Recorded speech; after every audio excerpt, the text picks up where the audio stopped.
Brazil যে এবার বিশ্বকাপ জিতবি, হেক্সা কমপ্লিট হবি, এনে আর একটা স্টার হয়ে যাবি, এর কিছু আলামত কিন্তু আপনাদের এখন মনে করেন যে আমি বলবো, মিলিয়ে দেখবেন। কিন্তু এখন কথা হচ্ছে যে ব্রাজিল 2002 সালে যখন বিশ্বকাপ জেতে তখন ক্ষমতায় ছিল কিনা?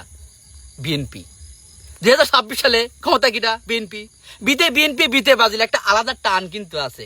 সেক্ষেত্রে কিন্তু আমরা বুঝতে পারি যে এখানে আর একটা স্টার হওয়ার চান্স কি হয়ে যাচ্ছে। রাগ করলা?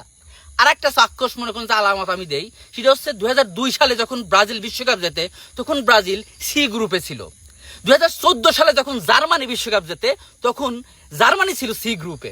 2018 সালে যখন ফ্রান্স বিশ্বকাপ জেতে এই ফ্রান্সও কিন্তু ছিল সি গ্রুপে। আর এই যে পিলান্টি পাতার যে কাপটা নিল আর্জেন্টিনা, সৌদির সাথে হারিয়েছিল, ও কিন্তু মানে আর্জেন্টিনাও কিন্তু সি গ্রুপে ছিল। এখন 2026 সালে আমাদের ব্রাজিল কামটা হচ্ছে কি সি গ্রুপে। এই আলামত কিন্তু বলতেছে হেক্সা এবার কমপ্লিট হয়ে যাবি। তো যারা আর্জেন্টিনার সমর্থকরা আছো, পিলান্টিনার সমর্থকরা আছো, কষ্ট পেও না, মানি নাও, রিয়েলিটি মানি নাও। আমি চিন্তা করছি এত ফুটা অন্য কোনো জার্সিতে আছে নাই, হেক্সা কিন্তু এবার ব্রাজিলের, ইউ নো।